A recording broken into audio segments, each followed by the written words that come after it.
Welcome back to another video, everybody. It's October 16th today. Today's my 18th birthday, and we are bagging corn silage still.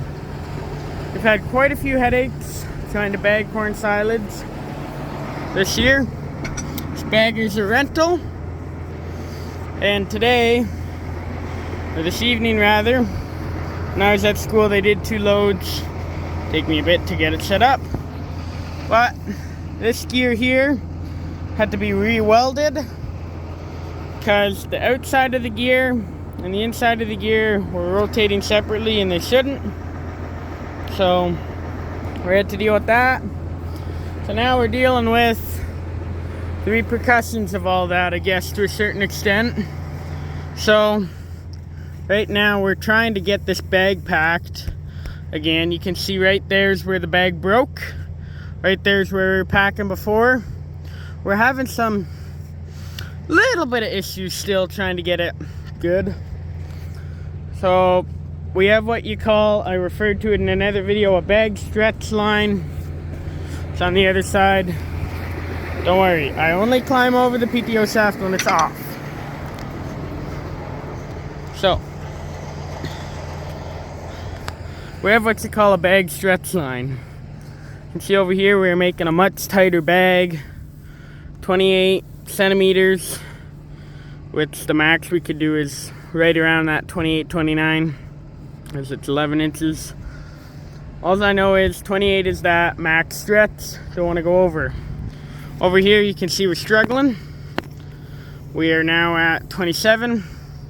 It's not packing the same. It seems to be packing higher, different. However, so there's that. But yeah, we're making do. In the last video I didn't show it. We got a wagon stuck, so now we have an old stone boat. Back in the day, used to throw stones on here. I never did, because we had loader tractors, but my grandfather used to. We always keep it around. It's handy for certain stuff. Now we're using it to drive on so the wagons don't sink, because we had a wagon get stuck. Ideally, we would put down gravel everywhere like this, but in this instance, we can't. Just for whatever reason, I don't make that decision of gravel, asphalt, whatever. So yeah, we had that happen today. So got a 7430 on the bagger still. You can see we still have, I don't know how, what. We have enough hydraulic oil. We still have that as an issue of whenever the gear light's on. It's not my tractor. So rental, whatever you want to call it. But there's the bagger. So they're chopping in the field now. I don't have my drone on me right now, although I could run home and get it always if I get up to it. But yeah,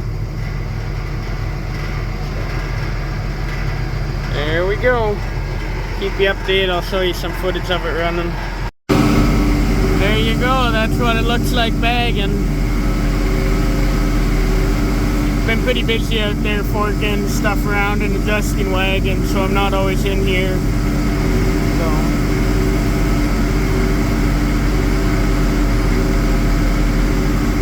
trying to keep a straight bag, but it's not always so easy when I'm doing stuff out there, but I think I'm doing a pretty good job.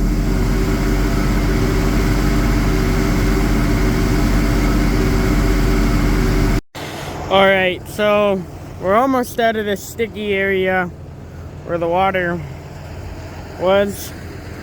We put a plate here, so we have an issue where you can see we put a big plate down, the wagon tire don't sink. When we don't, the wagon tires like to sink. So I grabbed another plate to put over there. So just I keep doing stuff like this in between loads, just dealing with some small issues here or there that come up. So yeah,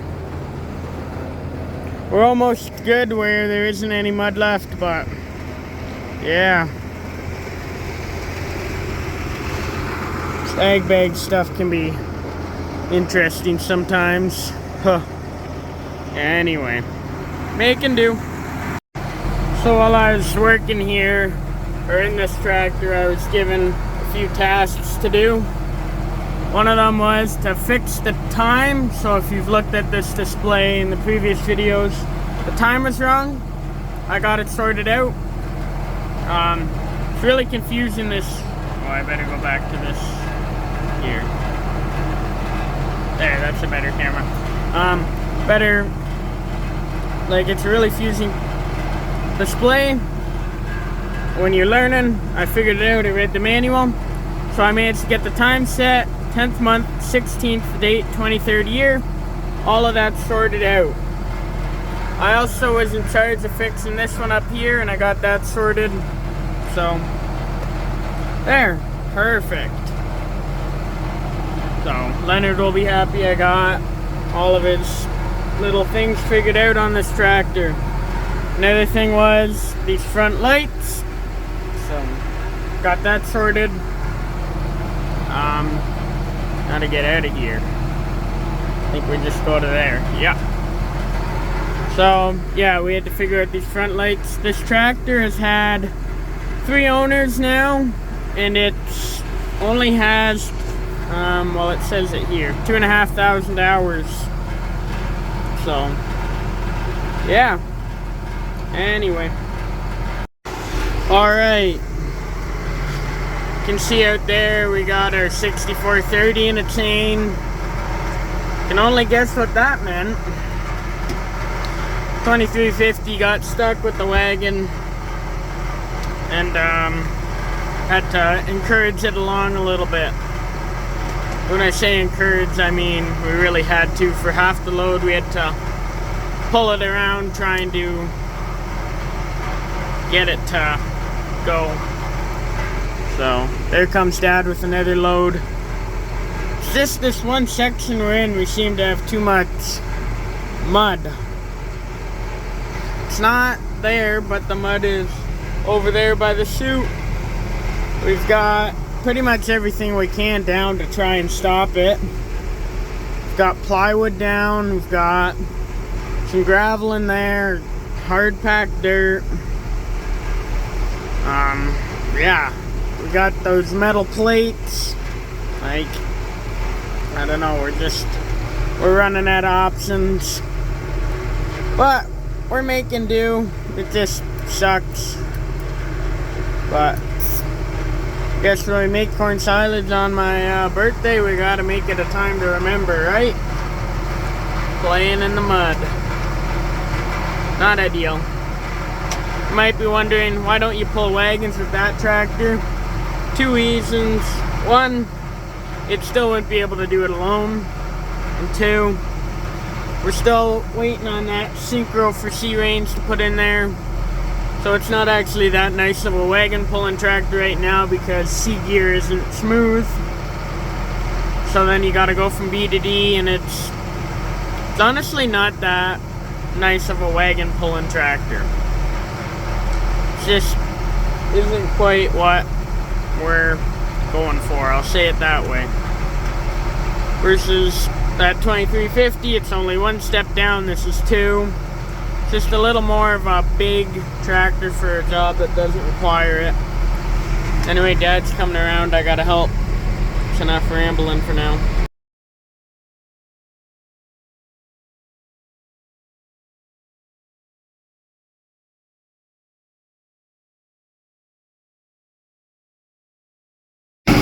Got our first load in a while where we don't have to pull the wagon. We're out of the mud now. Great.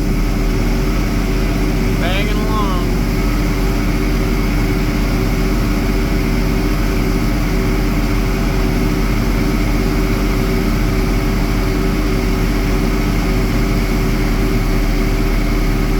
Getting a little stuck right now. Spinning a bit. Because the rear of the wagon is towed down.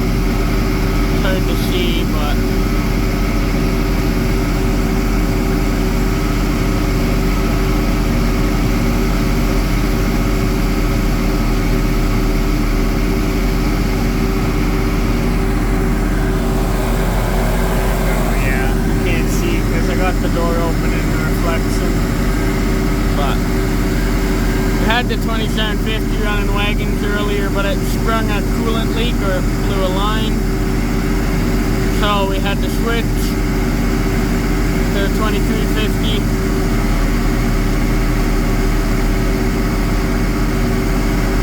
It's nice because it has four-wheel drive, but it has less power to pull the wagons.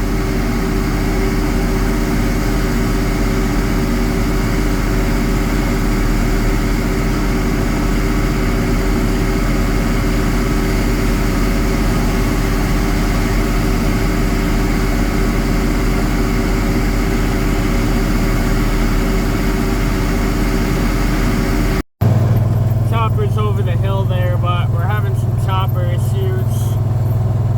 Only a couple loads left out here too.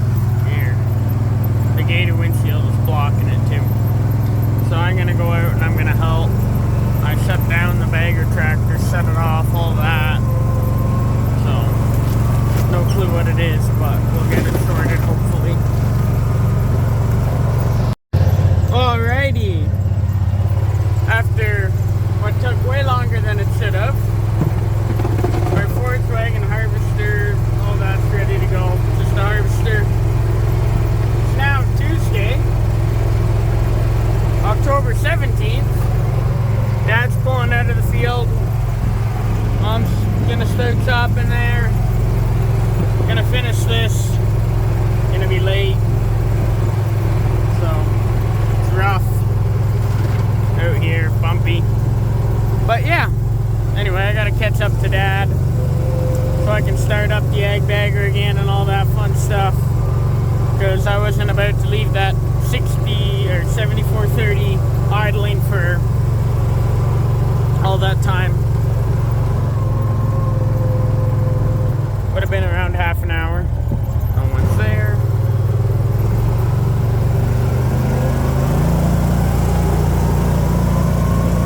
Reflective lights on those wagons are a game changer, that's for sure.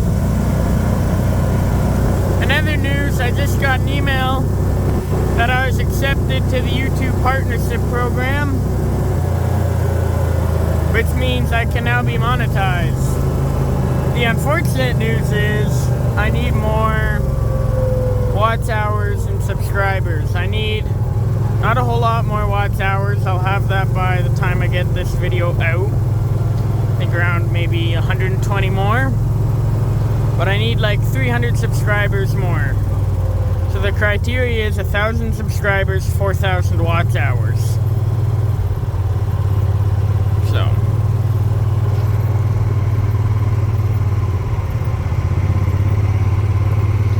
Anyway. Well, there you go.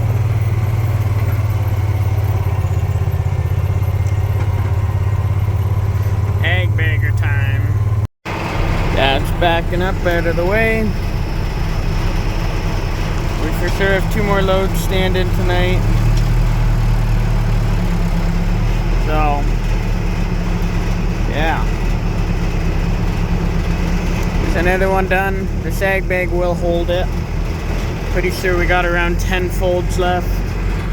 Either way, pretty good number.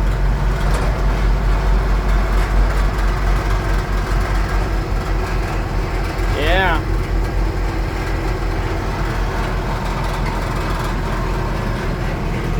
Well, there's that. Couple more. Figured I'd show ya. So in the 200-foot ag bag, we fit 30 loads. In this 150-foot ag bag, we're up to 23 loads. I think we're packing a little tighter in this one potentially. We've been having some minor issues with that down there. I don't know, we couldn't seem to get the relief presser to go. The bag isn't overstretched, so I'm not really that worried about it. Trying to get the bag straight again, because it got a little crooked over the time that I was here messing around with all that mud. But yeah, I still always find this display here really cool. It's the 1.5 liters an hour at idle. This tractor's super fuel efficient. Alright, Dad's gonna bring over the last load. That'll be load number... Oh, my paper list dropped. Load number 24. Nope, load number 25. So that's pretty good. See, there you go. Yeah, this egg bag wasn't as straight, but I didn't pay as good of attention to it as I should have maybe, but I had a lot of other things going on too. There you have it. There's the chopper coming home. There's 1 or 2 more loads left in the field. We'll feed them. And there is, coming around the corner, my last wagon. See the loader over there. Anyway, time to get out and do all that stuff out there. Last load of the night. Or last load of the bag. Oh boy, I'm getting my photo taken. My mom over there.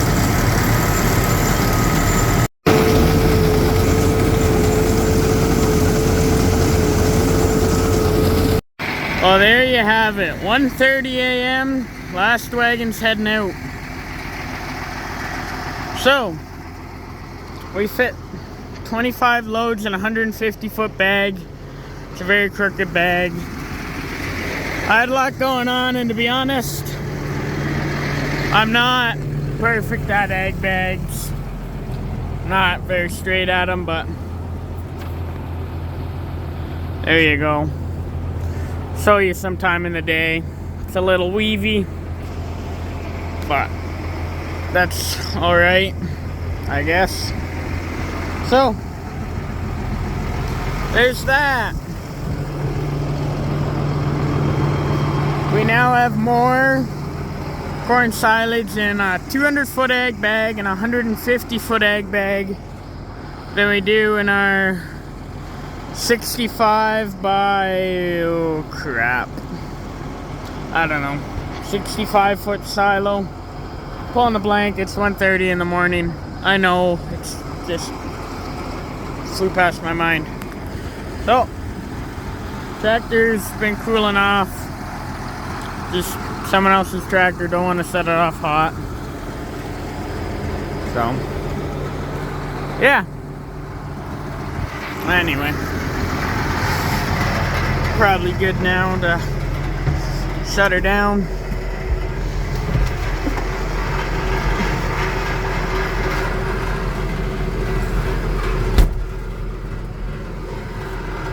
And yeah, there you go. So, chicken scratch handwriting, 25 loads. So we put 55 loads in egg bags. Each wagon weighs in at, I believe, 4 tons. 55 times 4 is 200 something tons, which makes sense. Probably a little more than that, but anyway. We'll go over it at some point, or whatever. About a ton of foot in an egg bag, so, well, that's gonna be all. Thanks for watching.